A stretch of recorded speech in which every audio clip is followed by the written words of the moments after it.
right, we're here in the Ipe Shed. So that's of course what's in front of me is 1x6 decking of Ipe. Same characteristics for the most part as the other species, which is naturally resistant to insect attack, naturally resistant to fire, naturally resistant to rot and decay. Of course with Ipe, it is the hardest, going back to that Janka scale. It's at the very bottom of the Janka scale, but clustered in very closely with 3 other species, Cumaru, Massaranduba, and Purple Heart, which I'll get to. So some things to note specifically about Ipe. The boards do vary quite a bit in terms of color. So they vary board to board significantly. Now it's not that easy to tell on the boards here in front of me because there's not oil on them. I'll put up an image here on my right that will show you a better idea of how much they can vary, but you'll get everything from light olive to almost a chocolate colored board. This sample is kind of a good example of what it looks like with oil and before oiled. So without oil, of course, it's matching the boards that are in front of me pretty well. And with oil, it's significantly darker. Now, it's not that the oil has a whole lot of color to it. It's really not that tinted, but it's as if you were to spit on your thumb and rub it, it would saturate the wood, and that's what the UV oil does. Its main purpose, of course, is to protect it from the wood from graying out due to sunlight UV exposure, but the other characteristic that the oil provides is that it saturates the wood, which again in the image on the right you can tell. So things to note about Ipe. Very, very, very hard.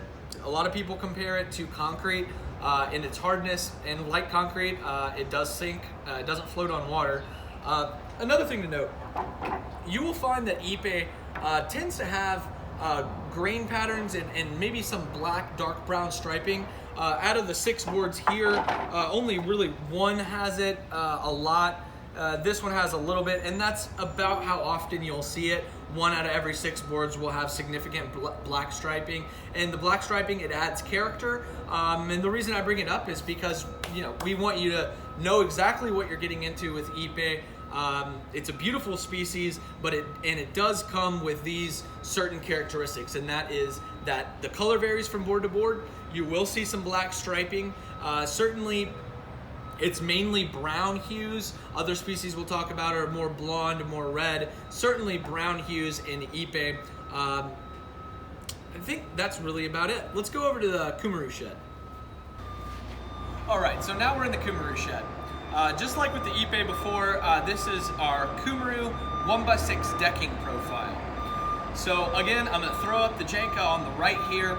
As you can see, Cumaru is very, very close to Ipe. In fact, in a lot of commercial applications, it's used interchangeably with Cumaru. The Atlantic City Boardwalk is a really great example of where they couldn't get enough Ipe at the time. This was back in the mid-90s, so they used Ipe and Cumaru. So all the same benefits as far as insect, fire, rot, and decay, all resistant to those. The differences really come with the aesthetics. So as you can see with Cumaru, they tend to have a little bit more of a red hue to them, especially when they're first cut or before they've been in the sunlight. So if you look closely to the boards in front, of these 6 boards, I have turned over 3 of these. So these 3 here, I've turned over to see the fresh side. So as you can see, these 3 are significantly more, what I'll say, pink, or have more salmon pink hues to them than these 3.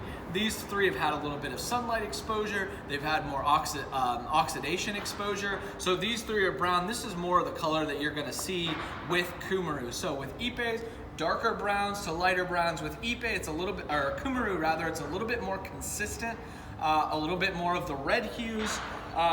This is a sample of Cumaru. Again, here is what matches the boards here because they don't have oil. And here's one with the oil. So as you can see, significantly browner than this side.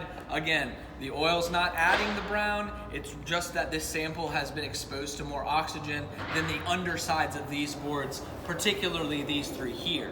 So it's more saturated. Another thing that you'll notice with Cumaru, I'll throw a picture up here on my right, is that you're not gonna see those dark brown and black stripes that I mentioned in the previous video. But what you will see are small, what I like to call hairline striations. So striations is just a fancy word for line. And if you look really closely at these grains, you can see they have these tiny little lines, which in my opinion makes Cumaru a really, really pretty species. And it certainly differentiates it from Ipe. So just to give you an example, here's one board there. We got trucks coming. There's one board there. You can see it's even got some blonde. This one, of course, did not have much sunlight or oxidation exposure. And then here's one that has had some of that exposure, and it's significantly more brown.